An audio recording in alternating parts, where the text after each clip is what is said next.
Καλησπέρα, παιδιά. Γεια σας, παιδιά. Είμαστε ο Θανάσης και η Μαρία Ζούμε 3,5 χρόνια στη Γερμανία. και σήμερα θα μιλήσουμε για το τι σημαίνει σκληρή πραγματικότητα στη Γερμανία. Ουσιαστικά θα αναφέρουμε κάποια αρνητικά, τα οποία και εμείς βιώνουμε σαν ζευγάρι στη Γερμανία. Let's begin. Ακριβώς.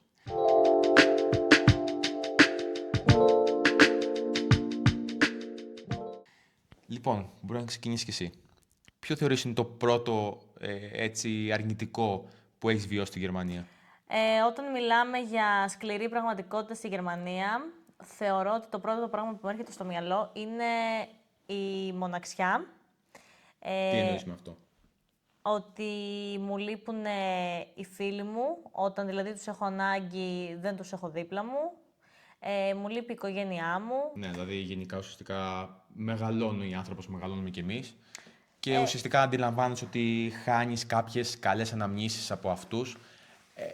Φυσικά, αν μη σου βρισκόσουν στην Ελλάδα, στην ίδια πόλη, δεν θα τα έχανες τόσο πολύ. Εσύ, ποιο πιστεύεις Η αλήθεια είναι ότι, ναι, όταν λες μοναξιά, για να καταλάβουν και οι άνθρωποι στο βίντεο, δεν είναι ότι νιώθουμε μοναξιά, δεν ξέρουμε τι να κάνουμε, είμαστε απελπισμένοι.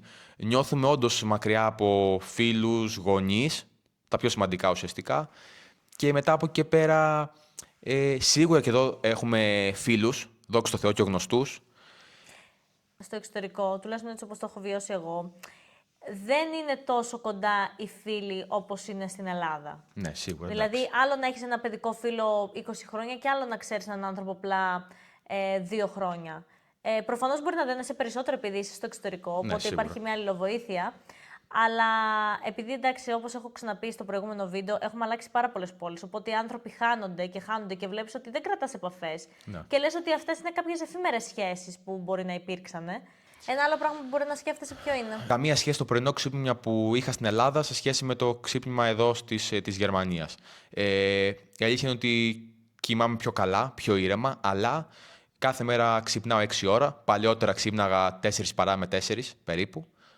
Λόγω δουλειάς. Ναι, λόγω δουλειάς. Τώρα πια λόγω άλλης εργασίας ξυπνάω κανονικά 6 ώρα.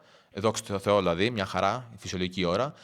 Στην Ελλάδα απέναντίας, στην πόλη που ήμασταν, οι άνθρωποι ξυπνάνε 7-7.30. Ναι. Εντάξει, σίγουρα στην Αθήνα, Θεσσαλονίκη, σε πολύ μεγάλες πόλεις ξυπνάνε Είμαστε πολύ νωρίς. είμαστε από μια επαρχιακή πόλη όπου είναι πιο αργή η ρυθμή ζωής και τα καταστήματα ανοίγουν ακόμη πιο αργά. 9-10. Ναι. Οπότε είναι όλο κοντά. Σε έχει επηρεάσει το ξύπνημα?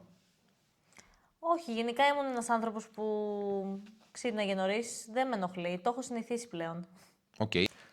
Κάτι άλλο που σε έχει επηρεάσει, θεωρείς, όχι σε έχει επηρεάσει, είναι αρνητικό εδώ αυτό που βιώνεις στη Γερμανία. Η σκληρή πραγματικότητα, όπως το ονομάσαμε. Τα φαγητά. Γιατί τα φαγητά? Θεωρώ ότι η ποιότητα των τροφίμων δεν είναι η ίδια με αυτή της Ελλάδας και των τοπικών προϊόντων, ας πούμε, που ξέρεις ποιος είναι ο χασάπης, ας πούμε, της γειτονιάς σου και θα πάρεις, ας πούμε, ένα καλό κρέας, ας πούμε, για το σπίτι σου. Οκ. Στη Να Γερμανία... ξέρεις, νομίζω κιόλας, μπορείτε κι εσείς να μας το επιβεβαιώσετε στα σχόλια, από όσο γνωρίζω, ό,τι έρχονται ουσιαστικά στα ελληνικά σούπερ μάρκετ της Ελλάδας είναι κρέατα του εξωτερικού. Δεν γνωρίζω αν έχω δίκιο και αν είμαι σωστός. Μπορείτε να με διορθώσετε στα σχόλια.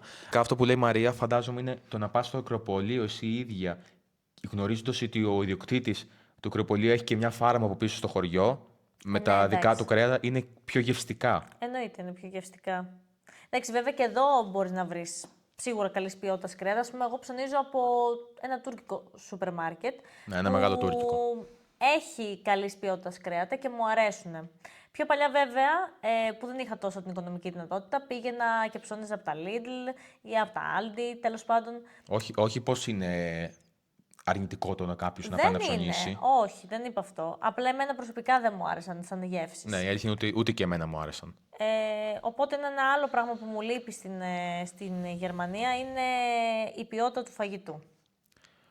Εσένα? Πάντα ενώ εργαζόμαστε στο εξωτερικό, κατά κάποιο τρόπο εσωτερικά πάντα σκεφτόμαστε και έχουμε στο μυαλό μας την πόλη μας, την πατρίδα μας γενικά. Και πάντα μπαίνει αυτό το ερώτημα, τι θα έκανα αν έφευγα στη χώρα? Θα μπορούσα να το απεξέλθω? Μήπως ήρθε η ώρα? Αλλά πάντα καταλήγουμε σε ποια απάντηση?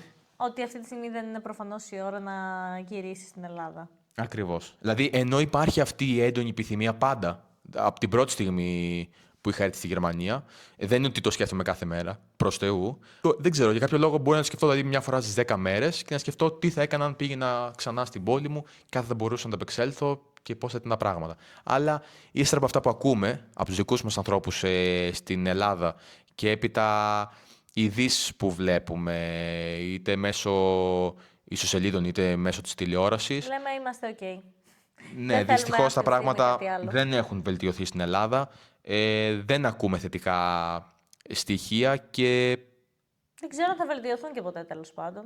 ναι, είναι μια άλλη κουβέντα. Οπότε, αν έλεγα σκληρή πραγματικότητα, είναι το μυαλό ουσιαστικά του μετανάστη στο εξωτερικό που έχει πάντα έτσι λίγο στην πίσω άκρη του μυαλού του την Ελλάδα. Και τι θα γινόταν αν ξαναεπέστρεφε. Οπότε, παιδιά, αυτό ήταν για σήμερα. Μπορείτε να μας γράψετε στα σχόλια τις δικές σας εμπειρίες, το πώς έχετε βιώσει εσείς στο εξωτερικό. Ναι, σίγουρα. Δηλαδή, οι Έλληνες της Γερμανίας, ξέρετε κι εσείς τι πραγματικά βιώνετε. Εμείς είπαμε μοναξιά, φαγητά, σκέφτεστε στην Ελλάδα. Γράψτε με εσείς στα σχόλια που ουσιαστικά τι πραγματικά σας δυσκολεύει εδώ στην ξενιτιά, να το πούμε πιο απλά. Τα λέμε στο επόμενο βίντεο, Τα λέμε στο παιδιά. επόμενο βίντεο.